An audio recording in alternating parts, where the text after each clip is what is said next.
This is a community-supported legal education channel. Find out how you can support our mission at the links in the description below. Today I thought I'd bring you a story about a really egregious letter that some people in my area got from their landlord. Now, I know the name of this landlord is really funny, and I hope that it's something that doesn't get us demonetized on YouTube, but we're going to run with this story anyway.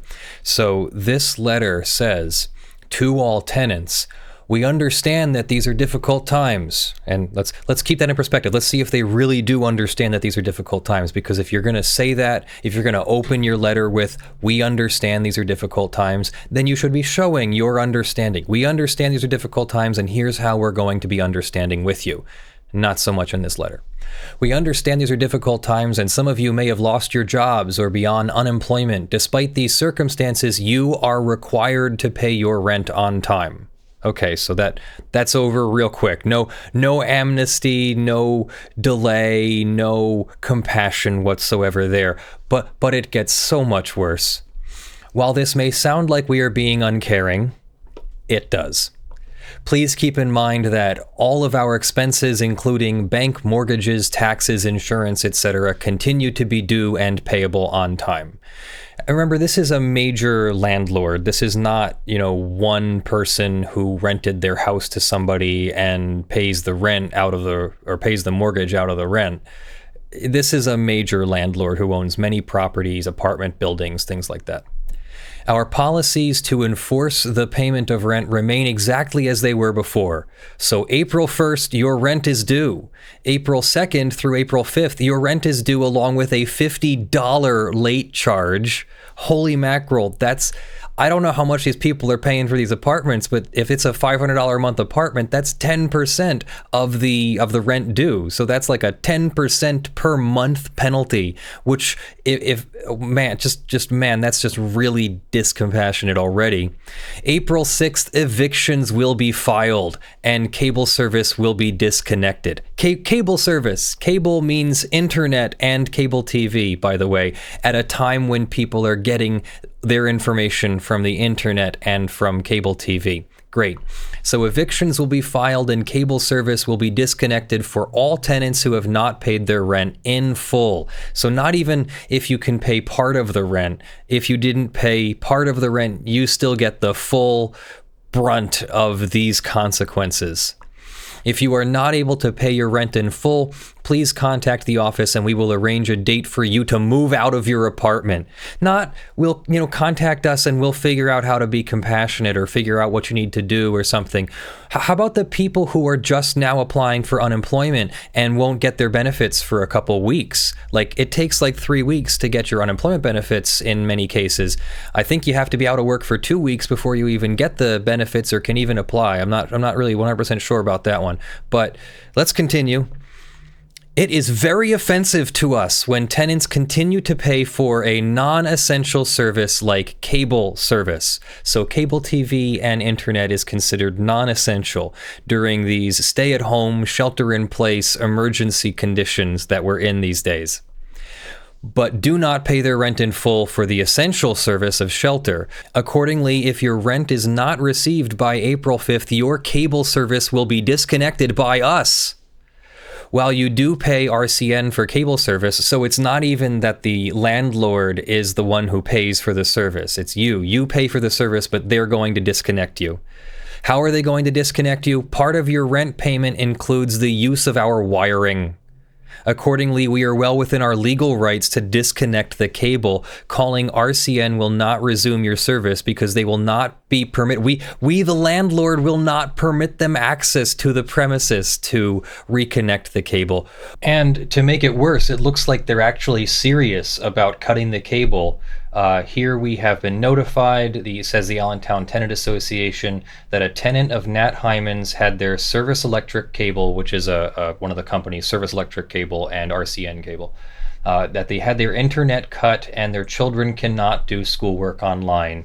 They pay for the cable separately, and Hyman's management apparently will not allow Service Electric onto the premises or access to the utility area to fix the cable line. So absolutely horrible. These are the worst of the worst kinds of people. It's one thing if you don't pay your rent, it becomes about money. Now they're about having extra consequences to you not paying your rent. It'd be one more step defensible if the landlord paid for the internet and you didn't pay your rent, but that's not what's happening here. The internet is paid for, but the landlord cut the cable. These are absolutely horrible people who have absolutely no compassion for their own tenants, their customers, during a crisis. We hope that you and your families are safe and healthy, even though you won't be able to watch the news and find out what's going on, and you won't be able to surf the internet and find out what's going on and keep up with the different things that are being ordered and closed and opened and what's going on. So that's terrible. That's the most terrible thing I've seen in all this, next to the whole we should restart the economy and send people back to work, and so what if some of you die? That's the most terrible thing I've heard, I guess. Well, so let's look at some things here. First, the courts aren't open to adjudicate your evictions. This letter says that they're going to file evictions. Well, wait a second here. That's not how evictions work in Pennsylvania. You must file a notice to quit properly with the tenant first, and then the tenant has 10 days in a non-payment of rent situation to either quit the premises, which means leave the premises, or they can hold over, which is when you stay in the apartment more or less in violation of your lease agreement or in violation of the notice to quit. And then the landlord has to file a eviction proceeding, like a lawsuit for an eviction, in court. And the courts are closed right now. Now, it's true, the courts are only closed for 14 days through at least April 3rd. So very technically speaking, yes, April 6th, they could do the notice to quit, then April 16th or 17th, however Pennsylvania calculates the 10 days. I don't remember, I practice federal law. And the 10 days expire, then the landlord can go to court and file an eviction proceeding. The tenant gets to answer the eviction proceeding, and then a court hearing is scheduled.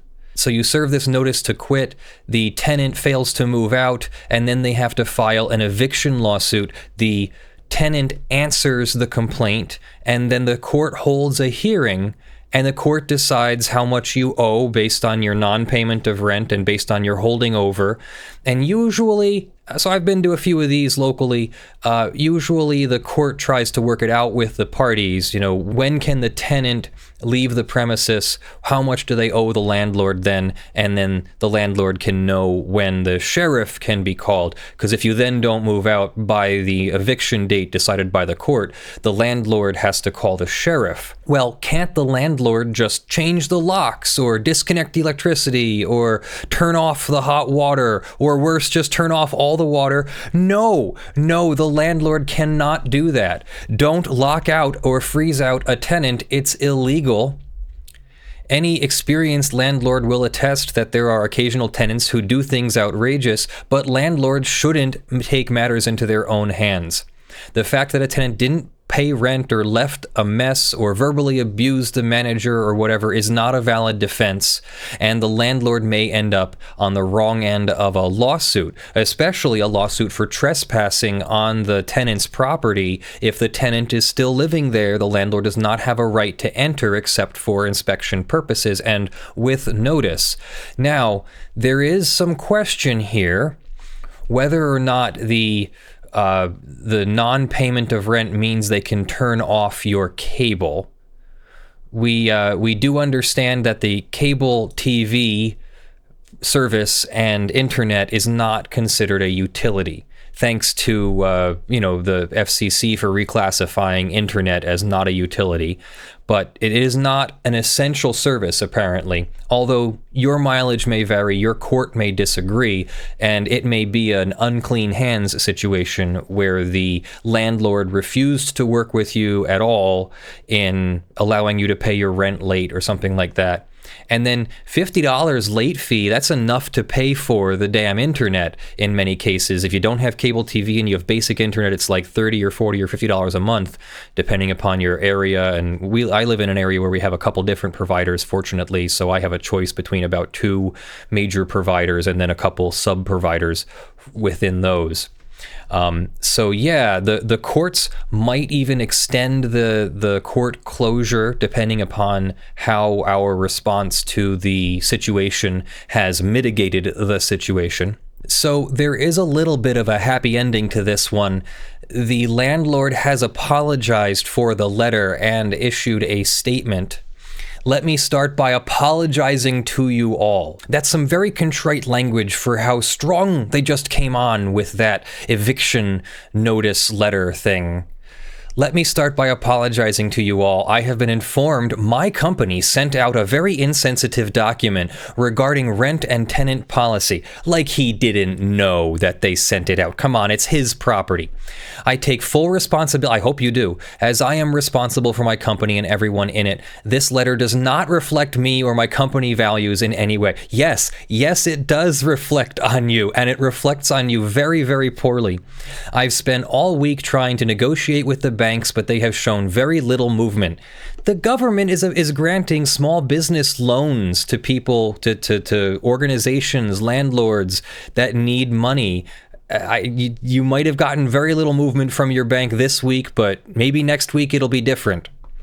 I asked one of my managers to make sure that we get in as much rent as possible to pay the banks. In writing this letter, the manager should have been more sensitive, but I have to own this because I am the boss. Yes, you do have to own it. You should not have endorsed this letter, even indirectly.